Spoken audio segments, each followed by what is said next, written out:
Diabetes নিয়ে কি চিন্তিত? দেখুন, আপনি কিন্তু একা নন। রাজশাহীতে বসবাসকারী আমাদের অনেকের জন্যই এটা এখন একটা বাস্তবতা। তো চলুন, সামনের কয়েকটা মিনিটে আমরা ডায়াবেটিসকে একদম সহজভাবে বোঝার চেষ্টা করি আর জেনে নিই কীভাবে রাজশাহীতে থেকেই এর ঠিকঠাক ব্যবস্থাপনা করা সম্ভব। আচ্ছা, স্ক্রিনে যে লক্ষণগুলো দেখা যাচ্ছে সেদিকে একটু তাকানো যাক। এর মধ্যে কোনোটা কি আপনার বা আপনার কোনো প্রিয়জনের ক্ষেত্রে পরিচিত মনে হচ্ছে? সত্যি বলতে এই লক্ষণগুলো চিনতে পারাটাই কিন্তু সুস্থ থাকার পথের প্রথম আর সবচেয়ে জরুরি ধাপ। তাহলে সহজ কথায় ডায়াবেটিস আসলে কি? ব্যাপারটা এভাবে ভাবা যেতে পারে। ইনসুলিন হলো আমাদের শরীরের কোষের দরজার চাবি।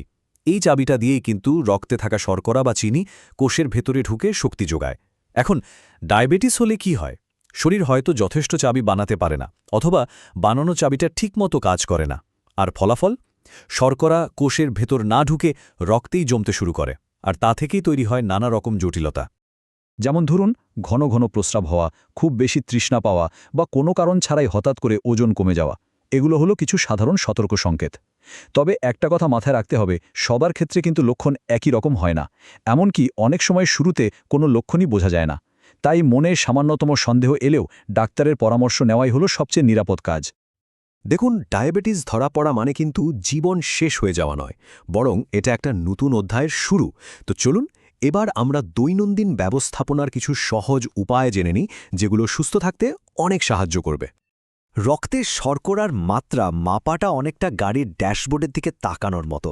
এটা আপনাকে বলে দেয় যে আপনার শরীরটা ঠিক কেমন চলছে। তো কখন মাপতে হবে? ১. সকালে খালি পেটে, এতে সারা রাতের অবস্থাটা বোঝা যায়। ২. খাওয়া ঠিক ২ ঘন্টা পর, এতে খাবারের প্রভাবটা স্পষ্ট হয়। আর ৩. রাতে ঘুমানোর আগে, এটা রাতের বেলা নিরাপত্তা নিশ্চিত করে, বিশেষ করে যারা ইনসুলিন নেন তাদের জন্য। স্ক্রিনে যে সংখ্যাগুলো দেখছেন, এগুলো একটা সাধারণ নির্দেশিকা মাত্র। আসল কথাটা হলো, প্রত্যেকের বয়স, স্বাস্থ্যের অবস্থা আর জীবনযাত্রার উপর ভিত্তি করে ডাক্তারই কিন্তু তার জন্য সঠিক লক্ষ্যমাত্রা ঠিক করে দেবেন। রক্তের শর্করা খুব কমে যাওয়া, যাকে আমরা বলি হাইপোগ্লাইসেমিয়া, বা খুব বেড়ে যাওয়া মানে হাইপারগ্লাইসেমিয়া, দুটোই কিন্তু বেশ বিপজ্জনক হতে পারে। এদের লক্ষণগুলো একদম আলাদা, আর ব্যবস্থা নেওয়ার উপায়ও কিন্তু পুরোপুরি ভিন্ন। তাই দুটো পরিস্থিতিকেই চিনে রাখাটা জীবন বাঁচানোর মতোই জরুরি। যদি হঠাৎ করে কাঁপুনি, মাথা ঘোরানো বা ঘাম দিয়ে ব্লাড সুগার কমে যাওয়ার লক্ষণ দেখা যায়, তখন এই ১৫-১৫ নিয়মটা মনে রাখা খুব জরুরি। প্রথমে ১৫ গ্রাম গ্লুকোজ, মানে ধরুন ৩ চামচ চিনি বা একটু মিষ্টি জুস খান। এরপর ১৫ মিনিট অপেক্ষা করুন। যদি তারপরেও কম থাকে, তাহলে আবার একই কাজ করুন। এটা কিন্তু খুবই কার্যকর একটা প্রাথমিক চিকিৎসা। শুধু মেশিনে ব্লাড সুগার মাপাটাই কিন্তু সব না, আসল শক্তিটা লুকিয়ে আছে আমাদের প্রতিদিনের অভ্যাসের মধ্যে। তো চলুন এবার দেখি কিভাবে সঠিক খাবার আর শরীর চর্চার মাধ্যমে ডায়াবেটিসকে নিয়ন্ত্রণে রাখা যায়। খাবার নিয়ে আর কোনো দুশ্চিন্তা নয়। এই সহজ প্লেট মডেল নিয়মটা মেনে চললেই হবে। ব্যাপারটা কি? আপনার খাবারের প্লেটের অর্ধেকটা ভরে ফেলুন শাকসবজি দিয়ে, বাকি অর্ধেকের এক ভাগে রাখুন মাছ, মাংস বা ডালের মতো প্রোটিন, আর অন্য ভাগে রাখুন ভাত বা রুটির মতো কার্বোহাইড্রেট। ব্যাস, কোনো জটিল হিসাব নিকাশ ছাড়াই কিন্তু একটা স্বাস্থ্যকর খাবার খাওয়া হয়ে গেল। জানেন তো, শরীরচর্চা কিন্তু ডায়াবেটিসের জন্য ওষুধের মতোই কাজ করে। আর আমাদের রাজশাহীতে পদ্মার পাড় বা বিশ্ববিদ্যালয়ের সবুজ ক্যাম্পাসের মতো এত সুন্দর জায়গায় হাঁটার সুযোগ থাকলে তো কথাই নেই। প্রতিদিন মাত্র ২০ থেকে ৩০ মিনিট হাঁটার লক্ষ্য রাখুন। তবে হ্যাঁ, দুটো জিনিস খেয়াল রাখতে হবে। জুতোটা যেন আরামদায়ক হয়, আর পায়ে কোনো রকম ঘা বা ক্ষত থাকলে ব্যায়াম করা যাবে না। নিজের যত্ন নেওয়ার জন্য অনেক কিছুই করা যায়, তবে এই পুরো যাত্রায় একজন অভিজ্ঞ ডাক্তারের পরামর্শ কিন্তু অপরিহার্য। কারণ সঠিক চিকিৎসা সেবাই পারে দীর্ঘমেয়াদে সুস্থ থাকার নিশ্চয়তা দিতে। ডাক্তারের কাছে যাওয়ার আগে একটু প্রস্তুতি নিয়ে গেলে খুব ভালো হয়। কি সাথে নেবেন? আপনার সব পুরনো প্রেসক্রিপশন আর রিপোর্ট, এখন যে ওষুধগুলো খাচ্ছেন তার একটা তালিকা, আর অবশ্যই আপনার ব্লাড সুগারের রিডিংগুলো। এই সব কিছু ডাক্তারকে আপনার অবস্থা বুঝতে এবং আপনার জন্য সবচেয়ে ভালো চিকিৎসা পরিকল্পনা করতে সাহায্য করবে। এখন স্বাভাবিকভাবেই প্রশ্ন আসে, রাজশাহীতে এমন বিশেষজ্ঞের পরামর্শ কোথায় পাওয়া যাবে? চলুন এবার আমরা শহরের একজন অভিজ্ঞ ডায়াবেটিস বিশেষজ্ঞ ডাক্তার আয়েশা সিদ্দিকা এবং তার চিকিৎসা সেবা সম্পর্কে একটু বিস্তারিত জেনে নিই। এই কথাটার মানে কি?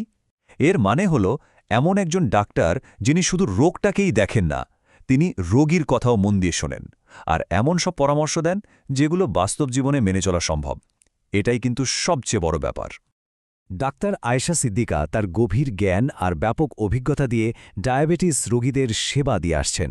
বিশেষ করে রাজশাহী ডায়াবেটিক অ্যাসোসিয়েশন জেনারেল হাসপাতালে চিফ মেডিকেল অফিসার হিসেবে তার দীর্ঘদিনের কাজের অভিজ্ঞতা তাকে শহরের একজন অন্যতম নির্ভরযোগ্য বিশেষজ্ঞ হিসেবে প্রতিষ্ঠা দিয়েছে। তিনি টাইপ 1, টাইপ 2, এমনকি গর্ভকালীন ডায়াবেটিস সব ক্ষেত্রেই অত্যন্ত পারদর্শী। এখানে আরেকটা খুব গুরুত্বপূর্ণ বিষয় আছে, সেটা হলো স্বাচ্ছন্দ্য আর গোপনীয়তা। অনেক নারীই আছেন যারা তাদের ব্যক্তিগত স্বাস্থ্য সমস্যা নিয়ে একজন নারী ডাক্তারের সাথে কথা বলতে বেশি স্বস্তি বোধ করেন। ডক্টর আয়েশা সিদ্দিকা ঠিক সেই সম্মানজনক এবং আস্থার পরিবেশটাই নিশ্চিত করেন যেখানে সবাই মন খুলে কথা বলতে পারে। তো যারা পরামর্শ নিতে বা দেখা করতে চান তাদের জন্য ঠিকানাটা হলো রাজশাহীর সাহেব বাজারের গানকপাড়ায় real diagnostic and consultation centre. সময়টা হলো শনি থেকে বৃহস্পতিবার সকাল 10টা থেকে দুপুর 2টা পর্যন্ত। যোগাযোগের জন্য ফোন নম্বরটিও স্ক্রিনে দেওয়া আছে। সবশেষে একটা কথা আবারও মনে করিয়ে দিই, এই আলোচনাটি কিন্তু শুধুমাত্র শিক্ষামূলক তথ্যের জন্য। এটা কখনোই একজন পেশাদার ডাক্তারের পরামর্শের বিকল্প হতে পারে না। রোগ নির্ণয় বা চিকিৎসার জন্য সবসময় একজন যোগ্য ডাক্তারের শরণাপন্ন হবেন। আমরা তো পথের একটা দিশা দেখানোর চেষ্টা করলাম, এখন সিদ্ধান্ত নেওয়ার পালা আপনার। ডায়াবেটিস ব্যবস্থাপনার জন্য, নিজের সুস্থতার জন্য আজ আপনার প্রথম পদক্ষেপটা কী হবে ভাবুন, কারণ সুস্থ জীবনটা কিন্তু আপনারই হাতে।